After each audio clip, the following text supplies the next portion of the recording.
ప్రేక్షక మిత్రులందరికీ కూడా శుభాకాంక్షలు. ఫిబ్రవరి నెల రాశి ఫలితాలని మనం తెలుసుకోబోతున్నాం. అన్ని వర్గాల దృష్టి పెట్టుకొని గోచార గ్రహస్థితులన్నింటినీ దృష్టిలో పెట్టుకొని చెప్తున్నాను. జాతకం అనేది పడుతున్న వర్షానికి ఒక్క గొడుగు మాత్రమే కానీ జాతకం జీవితం కాదు. మీరు మిమ్మల్ని నమ్మండి, మీ ఇష్టదైవాన్ని నమ్మండి, మీరు చేయాల్సిన బాధ్యతను ఖచ్చితంగా నెరవేర్చండి. భగవంతుడు మీతోనే ఉంటాడు. మనం ప్రయాణంలో ఒక స్పీడ్ బ్రేకర్స్ ఎలా ఉంటుందో అలా జాతకాన్ని వాడండి. ఈ యొక్క జాతకం, ఈ వీడియో మీ యొక్క వ్యక్తిగత జాతకానికి ఒక 30% మాత్రమే వస్తుంది. మీ యొక్క సంపూర్ణ జాతకం మీ యొక్క date of birth, time of birth ద్వారానే వస్తుంది. కాబట్టి జాతకం పడుతున్న వర్షానికి గొడుగు. మీనరాశి మిత్రులారా, 2026 ఫిబ్రవరి నెల ఈ మీనరాశి వారికి ఎలా ఉంది అని అంటే, మీనరాశి దయ మీ బలం, కానీ హద్దు పెట్టుకోకపోతే అది భారం అయిపోతుంది.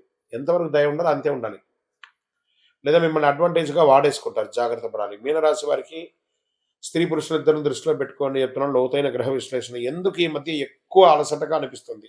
ఈ వీడియో చివరి వరకు చూడండి. ఎందుకు అందరి సమస్యలు మీపైనే పడుతున్నాయి? ఎక్కడ చాలు అనాలని అర్థం అవ్వట్లేదు. ఇప్పుడు అసలు సత్యానికి వెళ్దాం. శని భగవానుడు మొదటి స్థానంలో, గురు బృహస్పతి 4వ స్థానంలో, రాహు 12వ స్థానంలో, కేతు 6వ స్థానంలో, గురువు మీనరాశి అధిపతి కరుణ, జ్ఞానం, ఆధ్యాత్మికతో కలిసి ఉంటున్నారు. దీని అర్థం ఏంటంటే మీరు బలహీనులు కారు, కానీ ఈ నెల మీరు ఎక్కువ బాధ్యతలు మోస్తున్నారనేది మాత్రం గుర్తించాలి.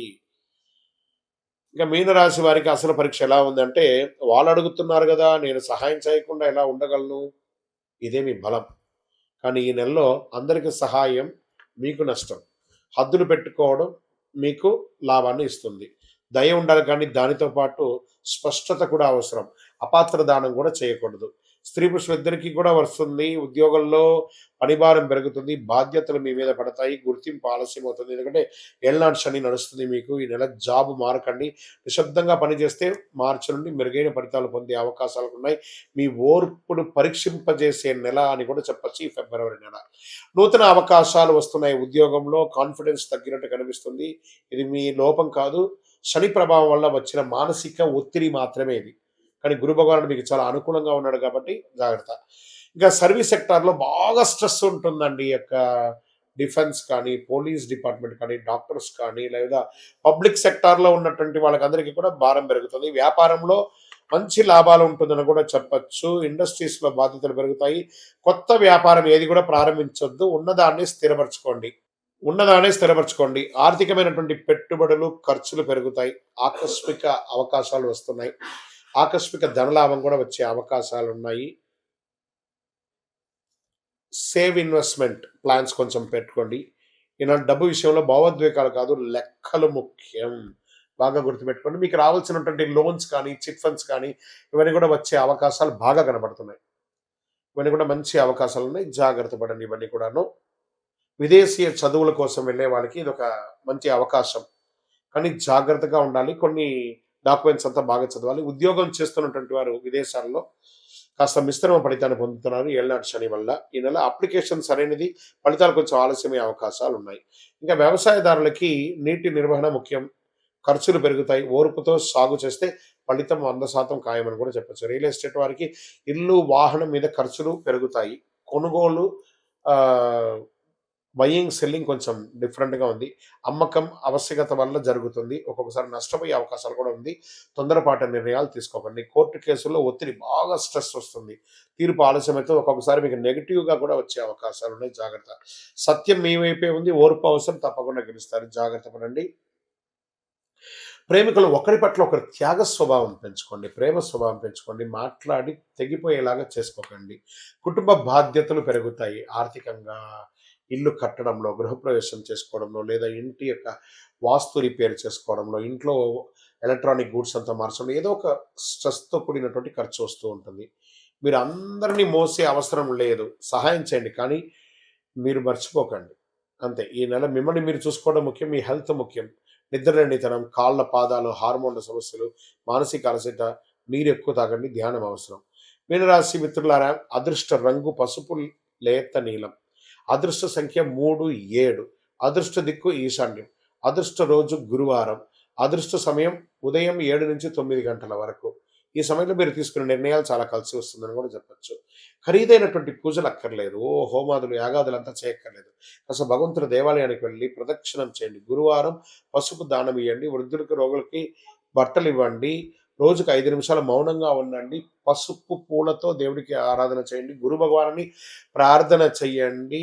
2026 ఫిబ్రవరిలో ఫలితాన్నిచ్చే నెల కాదు, బాధ్యతను, పరిపక్వత్వాన్ని మార్చే నెలగా మీనరాశి వారికి ఉండబోతుంది. మళ్ళీ చెప్తున్నాను, ప్రపంచాన్నంతా ఉద్ధరించడానికి మీరు మాత్రమే ఉన్నారనుకోకండి. మీరు కూడా ఉన్నారనుకోండి.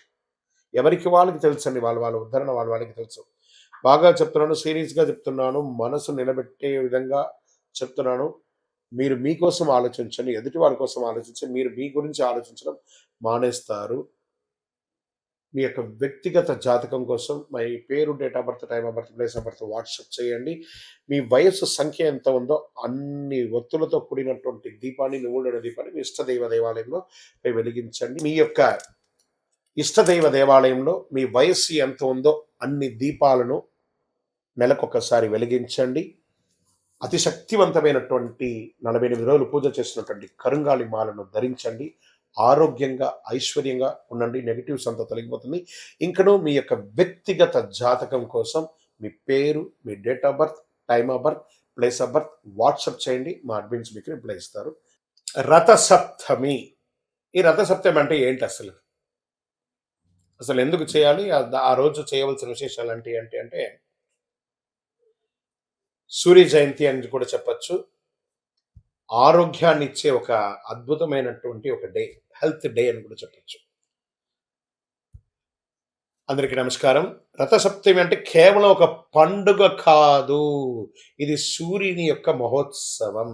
అందరూ కూడా సూర్య నమస్కారం అంటుంటారు చూసారు. ఆ 12 నమస్కారాలు బెండ్స్ అంతా చేయకుండా సూర్యుడికి చేసుకుంటే శరీరంలో ప్రతి అవయవం కదులుతుంది. ఫస్ట్ ఆరోగ్యం అంటేనే సూర్యుడు అంటేనే ఆరోగ్యం. మాఘమాసం శుక్లపక్షం సప్తమి తిథి నాడు సూర్యుడు తన దివ్య రథంపై ఉత్తరాయణ ప్రయాణం ప్రారంభిస్తారు. శాస్త్ర విశ్వాసం ఇది. అంటే దక్షిణాయనం అయ్యి ఉత్తరాయణ ప్రారంభం కావాలి కదా. 7 గుర్రాల మీద కూర్చొని, రథం మీద కూర్చొని సూర్యుడు తన యొక్క యాత్రను ప్రారంభిస్తున్నట్ట 7 దిక్కులకి. అంటే అందరూ ఆరోగ్యంగా ఉండాలని ఆయన ప్రారంభించేశారు. అందుకని దీన్ని సూర్య జయంతి అని కూడా అంటారు. సూర్యుని రథానికి 7 గుర్రాలు, ఇవి 7 వర్ణాలు, 7 రోజులు, 7 శక్తులు సూచిక. ఈరోజు చేసిన సూర్యారాధన వల్ల ఆరోగ్యం, శక్తి, తేజస్సు, దీర్ఘాయుస్సు లభిస్తాయని శాస్త్రోక్తి. చేస్తే మంచిది కదా. అర్క స్నానం, ఈ జిల్లేడాకు ఉంటుంది కదా, జిల్లేడాకుని నెత్తి మీద పెట్టుకొని తల ముందు నువ్వుల నూనెతో చక్కగా శరీరంతో అభ్యంగన చేసి సూర్యుడు ఉదయించగానే లేచి వారికి నమస్కారం చేసి ఆ జిల్లేడాకు పెట్టి మంచి వేడి నీళ్లతో స్నానం చేసి అది పడుతుండగా ఆ ఆకుని కింద పడేయకుండా చేయాలి స్నానం. అదే నీళ్ళ యొక్క ఫోర్స్తో పడిపోవాలి. పెట్టుకోవడం మాత్రం మన బాధ్యత. అది జిల్లేడాక అంటే అవును, అక్కడే శ్వేతార్క మూల నివాసాయ. ఆయన శ్వేతార్కం అంటే ఆయనకి చాలా ఇష్టం, తెల్లటి జిల్లేడు అంటే. ఆ అర్కం ఎలా పెట్టుకోవాలి? ఆకులు తల, భుజాలు, మోకాళ్ళపై ఉంచుకొని స్నానం చేయాలి. ఇది రోగ నివారణకు ఒక అద్భుతమైనటువంటి శక్తి. కాబట్టి ఆన్లైన్లో తెచ్చుకొని, సిటీలో ఉన్న వాళ్ళకి దొరకవచ్చు, ఆన్లైన్లో తెచ్చుకొని, లేదా కొంచెం అటుపక్క అలా వెళ్ళండి. ఊరు బయట వెళ్ళాలంటే ఎక్కడ పడితే అక్కడ జిల్లేడు చెట్టు ఉంటుంది, తెంచి పెట్టేసుకొని కవర్లో పెట్టేసుకోండి, చక్కగా తీసుకోండి. ఇంకా తూర్పు దిశగా నిలబడి సూర్యుడికి అర్ఘ్యం నీళ్లు వదలడము. ఓం హ్రీం హ్రీం హ్రౌం సహ సూర్యాయ నమః అనే మంత్రాన్ని జపం చేసి నీళ్లు వదలండి. మళ్ళీ చెప్తున్నా, ఓం హ్రీం హ్రీం హ్రౌం సహ సూర్యాయ నమః అని 7 సార్లు కానీ 12 సార్లు కానీ నీళ్లు వదిలి జపం చేయండి. చాలా బాగుంటుంది. ఇంకా జనరల్గా యోగా పద్ధతిలో సూర్య నమస్కారం అనేది ఉంటుంది కదా, ఆ పద్ధతి ప్రకారం దానికి ఒక్క సూర్య నమస్కారాన్ని 7 సార్లు చేయాలి. అంటే 12 కలిపితే 1, దాన్ని అలా 7 సార్లు చేయండి. సంవత్సరానికి కావాల్సిన ఎనర్జీ నకసిక పర్యంతం ఆరోగ్యం అంతా బ్రహ్మాండంగా అయిపోతుంది. ఆరోగ్యం సూర్యానుగ్రహం వల్లే లభిస్తుంది. కాబట్టి రథసప్తమి నాడు చేసిన సూర్యారాధన సంవత్సరంతో శక్తినిస్తుంది. అద్భుతమైనటువంటి విశేషాలు పొందుతాయి. ఈరోజు ఏం చేయాలి? ఉదయం లేవగానే అద్భుతంగా పెద్దవాడికి నమస్కారం చేయాలి. మంచి ఒక చెట్టు నాటాలి. ఒక్క చెట్టు అయినా ఈరోజు నాటాలి అని చెప్పడం ఆరోగ్యం. దీంట్లో ఎలా ఉంటుందంటే ఆ రోజు విశిష్టత ఏం చెప్పుకోవాలంటే సూర్య జయంతి కూడా అని పిలుస్తారు. ఆరోగ్యం, దీర్ఘాయుషు, తేజస్సు, మహాశుభదనం, శరీరం నుండి అలసట, రోగ నివారణకు అనుకూలం, పితృదోషాలని తొలగిపోతాయి రేపు కానీ ప్రార్థన చేస్తే. ఉదయం సూర్యోదయానికి ముందే లేచి తూర్పు దిశగా నిలబడి సూర్య నమస్కారాలు చేసి ఏం చేయాలి, మన నైవేద్యం ఏం చేయాలి, బెల్లం పొంగలి, తీపి పొంగలి, గోధుమ, బెల్లం, నెయ్యి ఇవన్నీ కూడా దానం ఇయ్యచ్చు, నైవేద్యంగా పెట్టచ్చు. మహాశివరాత్రి ఫిబ్రవరి 15వ తారీఖున 2026 మహాశివరాత్రి వస్తుంది. ఇంకా శివరాత్రి అనగానే అందరూ దేవాలయాలకు వెళ్ళి అభిషేకారాధన చేసేసుకొని చాలా అద్భుతంగా చేస్తారు కదా. కాస్త దాని గురించి కొంచెం ఎన్లార్జ్ చేసి చూద్దాం. శివరాత్రి ఒక్క రాత్రి జీవితాన్ని మార్చే శక్తి అండి. ఆ శివుడు గరళకంఠుడు భోళాశంకరుడు మనకందరికీ అనుగ్రహం ఇచ్చే అందరికీ ఒక శుభదినం చెప్పచ్చు. నమస్కారం భక్తులారా. మహాశివరాత్రి అంటే కేవలం ఉపవాసం కాదు, కేవలం జాగరణ కాదు. ఇది మనలో అజ్ఞానాన్ని చీల్చి చెండాడి రాత్రి. ఇది శివతత్వాన్ని అనుభవించే ఒక అద్భుతమైనటువంటి రాత్రి అని కూడా చెప్పచ్చు. శివరాత్రి ఎందుకు అంత ప్రత్యేకమో, ఈ ఒక్కరోజు ఎందుకు జీవితానికి కీలకమో, నిజంగా శివుడు ఏమిస్తాడో మీకు స్పష్టతగా అర్థమవుతుంది ఈ వీడియో పూర్తి చూస్తే. శివ అంటే శుభం, రాత్రి అంటే అజ్ఞానం.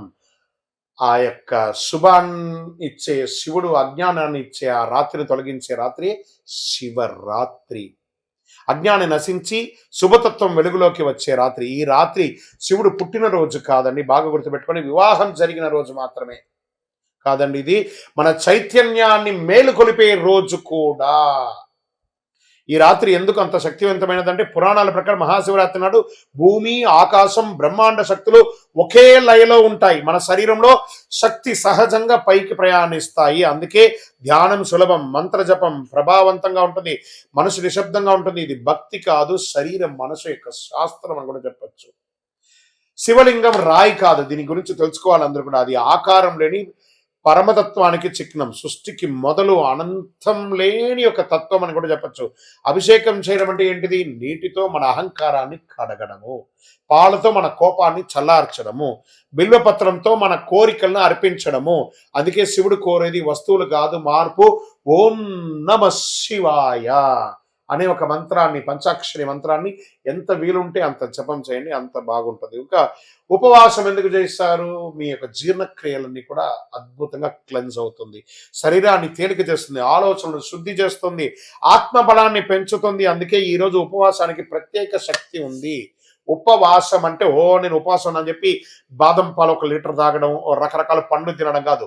ఉపవసించడం, స్వామివారి నామస్మరణతో భగవంతుడికి దగ్గరగా వసిస్తూ ఓం నమ శివాయ, ఓం నమ శివాయ, ఓం నమ శివాయ. ధనుర్మాసంలో వైకుంఠ ఏకాదశి గాను, మాఘమాసంలో చక్కగా శివరాత్రి గాను 1 నెల రోజుల గ్యాప్లో 2 ఉపవాసాలు ఉండడం వల్ల ఆరోగ్యం, ఎప్పుడైతే ఆహారం పడదో శరీరానికి, ఆటోమేటిక్గా ఆరోగ్యం అనేది క్లెన్స్ అవుతుంది, ఒక ఓవర్ ఆయిల్ లాగా అయిపోతుంది, ఆత్మబలాన్ని పెంచుతుంది. జాగరణ ఎందుకు చేయాలి మరి? శివరాత్రి జాగరణ అంటే నిద్ర లేకపోవడం కాదు, అవగాహనతో ఉండడము. నిద్ర అజ్ఞానం, జాగరణ జ్ఞానం అన్నారు. అందుకే ఈ ఒక్క రాత్రి జాగరణ జీవితంలో ఎన్నో తప్పుల నుంచి కాపాడుతుంది, జాగరణ వస్తుంది. ఎవరు శివరాత్రి పూజ చేయాలి? ఉద్యోగ సమస్యలు ఉన్నవారు, ఆరోగ్య సమస్యలు ఉన్నారు, మానసిక ఒత్తిడి ఉన్నారు, కుటుంబ కలహాలు ఉన్నవారు శివుడి సమస్యలతో తీసుకోపోడండి. సమస్యను ఎదుర్కొనే శక్తిని ఇస్తాడు, గుర్తుపెట్టుకోండి. అది శివరాత్రి రోజు చేయండి, ఇదే శివకృప. శివరాత్రి రోజు ఏం చేయాలి? సాధ్యమైనంత వరకు ఉపవాసం ఉండాలి, శివనామస్మరణ చేయాలి, బిల్వపత్రార్చన చేయాలి, కొద్దిసేపు మౌనం ఉండాలి, రాత్రి ధ్యానం లేదా మంచి కథ, శివకథ వినండి చక్కగా. అందుకని సినిమాలకు వెళ్ళి టైం పాస్ చేయడం కాదు. భయం అవసరం లేదు, ఖరీదైన పూజ అక్కర్లేదు, భక్తి అవగాహన చాలండి. ఎవరు చెప్పిన శివరాత్రి నిజం, ఇది గుర్తుపెట్టుకోండి. శివుడు కోరికలు తీరుస్తాడు అనుకుంటే అది భక్తి, శివుడు మనల్ని మారుస్తాడు అనుకుంటే అది జ్ఞానం. మహాశివరాత్రి కోరికల పండగ కాదు, చైతన్య పండగ. మహాశివరాత్రి మీ జీవితంలో శాంతి, స్థిరత్వం, శివతత్వం ప్రసాదించాలని ఓం నమ శివాయ. అందరూ ఆయురారోగ్య ఐశ్వర్య భోగభాగ్యాలతో ఉండాలని అఖిలాండ కోటి బ్రహ్మాండ నాయకుడు ఆ యొక్క కైలాసనాథుని ప్రార్థన చేసుకుంటున్నాం. ఓం నమ శివాయ, ఓం నమ శివాయ, ఓం నమ శివాయ.